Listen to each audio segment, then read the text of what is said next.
मी clear cut सांगितलं हे दोन वेगळ्या भेटीच्या बरं का.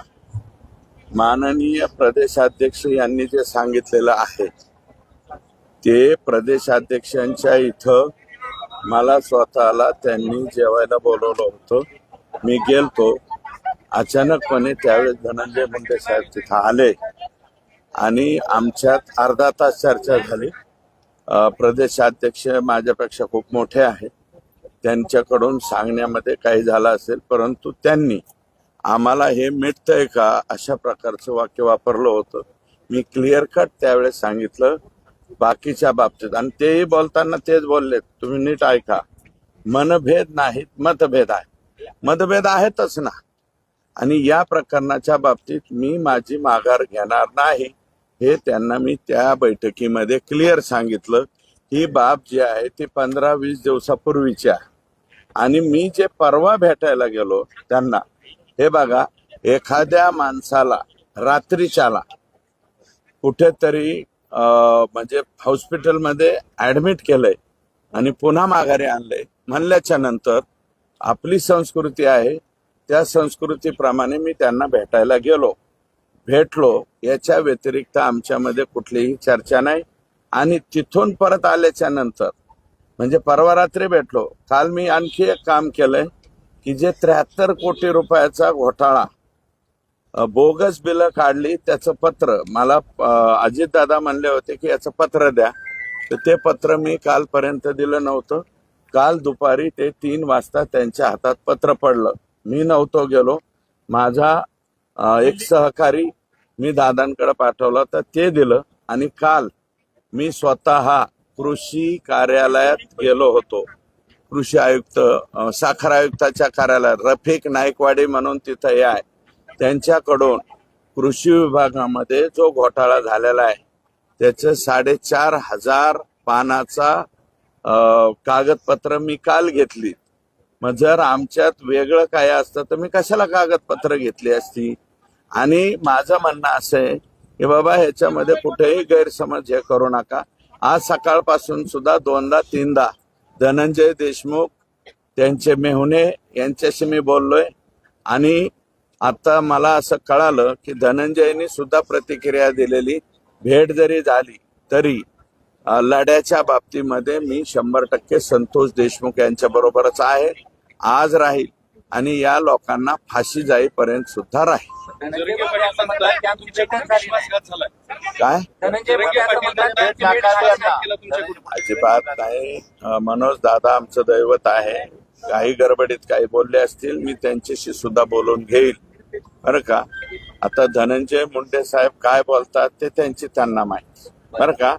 मला काही बोलायचं नाही, पण मी मात्र फक्त आणि फक्त त्यांची विचारपूस करायला गेलतो. विचारपूस करायला जाणं याच्यामध्ये गैर काय आहे असं नाही. मला माझं मत आहे की लोकांनी याच्यामध्ये गैरसमज बिलकुल करून घेऊ नये. अर्धा तास भेट झाली असं तुम्ही कबूल करता, त्यावेळी धनंजय मुंडे तुमच्याशी काय बोलले असतील ना या सगळ्या प्रकरणाबद्दल? नाही. बोलले ना. बावनकुळे साहेबही बोलले की बाबा असं हे करू नका, ते करू नका. पण मी त्याच्यानंतर मी त्यांना स्पष्ट सांगितलं ना की संतोष देशमुखच्या खून प्रकरणाच्या बाबतीत मी काहीही ऐकणार नाही आणि माझं मी उठून आलो. काय बोलले धनंजय यांनी, काय म्हटलं तुम्हाला? ते काय म्हणत होते की माझा सहभाग नाही. मी म्हणलं तुमचा सहभाग आहे का नाही हे तपासामध्ये निष्पन्न होईल. तपासामध्ये संपूर्ण निष्पन्न झाल्याच्या नंतर जर त्याच्यामध्ये तुम्ही दोषी नाही आढळला तर नंतरचा प्रश्न येतो, आत्ताचा नाही. हे बघा, माणुसकीच्या नात्याने मला असं वाटतं, माणुसकीच्या नात्यानं भेटायला जाणं गैर नाही. भेटायला जायलाच पाहिजे. माझ्या स्वतःच्या विरोधातलं जरी कोणी माणूस दवाखान्यात असलं तरी दवाखान्यात जाणं गरजेचं आहे. आदल्या रात्री भरणे मामा मंत्री आणि त्यांना रात्री ऍडमिट केलं होतं. हे कळाल्याबरोबर मी त्या ठिकाणी गेलो आणि मी इकडं तिकडं कुठं भेटायला गेलो नाही. खाजगी रुग्णालयात नाही गेलो किंवा इकडं तिकडं कुठं नाही. त्यांच्या निवासस्थानी भेटायला गेलो आणि निवासस्थानी भेटून मी लगेच माझा मी निघालो. धनंजय मुंडे तिथे येतील ही कल्पना नव्हती तुम्हाला? नाही कुठं दोन गोष्टी एकत्र करताय तुम्ही. दोन गोष्टी एकत्र करताय. 15-20 दिवसापूर्वीची ती घटना आहे. बावनकुळे साहेबांच्या निवासस्थानी मला त्यांनी जेवायला बोलवलं होतं. मी तिथे गेलतो. नंतर धनंजय मुंडे साहेब पाठीमागून आले आणि बावनकुळे साहेब एवढंच म्हणाले की तुमच्यात मनभेद आहेत का मतभेद आहेत. आम्ही म्हणलं संतोष देशमुखच्या प्रकरणाच्या बाबतीत बैठक आहे का. ते म्हणले काही मिटेल का. मी म्हणलं मिटणार नाही, संपलं विषय. तुम्ही तुमच्या ठिकाणी खंबीर आहात, पण अशी भेट घालून घेऊन भाजप कुठंतरी धनंजय मुंडेंना फेवर करते. नाही असं नाही. एक मिनिट आहे का. योगायोगाने ते कदाचित आले असावे. त्यांच्याकडं महसूल मंत्रीपद आहे. काही कामानिमित्त आले असतील. पण समोर बोलल्याच्या नंतर, बसा म्हणल्याच्या नंतर, चहा प्यायला अगोदर जेवायला बोलवलेलं होतं. त्याच्यामुळं मी नंतर जेवलो. धनंजय मुंडे साहेब निघून गेले, मी पण निघून. कल्पना नव्हती ती तिथं असते. बिलकुल कल्पना नव्हती. मला बिलकुल कल्पना नव्हती. आणि काल जे मी गेलोय त्यांच्या निवासस्थानी गेलोय परवा. आणि परवा भेटल्याच्या नंतर काल मी हे 2 कामं केले. याच्यावरून तुम्ही ओळखून घ्या. 73 कोटीचं त्यांच्या मतदारसंघामध्ये जे बोगस बिलं उचलण्यात आलेली आहेत त्याचं पत्र दिलंय. आणि काल मी स्वतः पुण्यामध्ये मी स्वतः साखर आयुक्त कार्यालयामध्ये बाहेर थांबलो. कारण माझा त्या प्रकरणाचा अभ्यासच झालेला नाही. त्याच्या आधीच बाईट द्यायला नको म्हणून मीडिया माझी वाट पाहत होती तिथं. तर मी माझा जो सहकार्य तो पाठवला. आणि रफिक नाईकवाडे, मी अजून त्यांना पाहिलेलं नाही, पण सूरज मांढरे हे कृषी आयुक्त आहेत. त्यांनी सांगितलं, ते दिल्लीत होते, फोन करून रफिक नाईकवाडे यांच्याकडून डॉक्युमेंट घेऊन जा. तर 4,500 ते 5,000 पानाचं डॉक्युमेंट मी घेऊन आलो. 2 दिवसात अभ्यास करतो आणि 2 दिवसाच्या अभ्यासाच्या नंतर त्याच्यामध्ये काय काय झालेलं आहे हे मी मांडतो.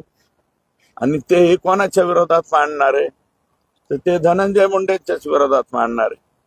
आणि आणखी कोणी कृषी मंत्री त्याच्यात सहभागी आहे का ते बी मांडणार आहे. असं आहे की सामान्य माणूस, तुम्ही जे लढा लढत होता तुमच्यासोबत उभा राहिला, खंबीरपणे उभा राहिला. मात्र एकीकडे तुम्ही रस्त्यावरती लढाई करत असताना 2 वेळा भेटी घेता. 2 वेळा मी उपस्थित एक मिनिट ऐका. मी 2 वेळा भेटलेलो नाही.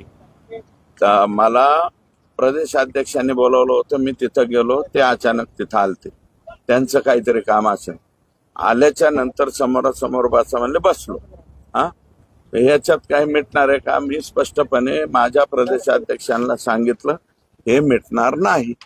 आता ह्याच्या पलीकडे काय सांगायचं. जरंगे पाटील असं म्हणले की इतक्या क्रूर माणसाला तुम्ही भेटायला जाता, मग मराठ्याच्या लोकांनी कोणाकडे न्याय मागायचा. 1 मिनिट ऐका. मी काय म्हणलं, दादा आमचं दैवत आहेत. त्यांचा काही गैरसमज असेल, झाला असेल, कारण क्विकली लगेच बातम्या पसरवतात. आणि माझं मत आहे की काल मी भेटायला गेलो याची सुद्धा बातमी कोणी केली. मी भेटायला गेलतो काय, माणुसकीच्या नात्याने भेटायला गेलो. माणुसकीच्या नात्याने भेटलो. मी गाडीत बसलो, निघून आलो. तिथे फारसे लोक नव्हते. मग हे असले डाव जे आहेत ना, चालीबाली, मला कळत नाही.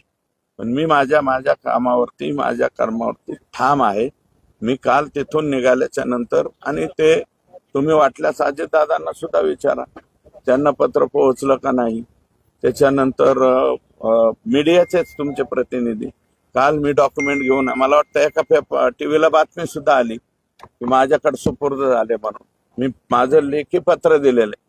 आणि मला वाटतं अंजलीताई दमानिया यांनी सुद्धा हा विषय मांडला, कृषी विभागाचा, कापसाचा आणि सोयाबीनचा. पण त्यांना तेवढ्या प्रभावीपणे तो मांडता आलेला नाही. जो उर्वरित त्यांनी मांडण्याचा प्रयत्न केलाय, पण उर्वरित प्रभावीपणे मांडण्याचं काम मी आता बहुतेक उद्या परवा 2 दिवस वाचील. आणि वाचल्याच्या नंतर परवा दिवशी मांडेल तुमच्या पुढं. राजकारण महाराष्ट्राचं या आपल्या यूट्यूब चॅनलला आत्ताच सबस्क्राईब करा आणि व्हिडिओला लाईक करा आणि शेअर करा.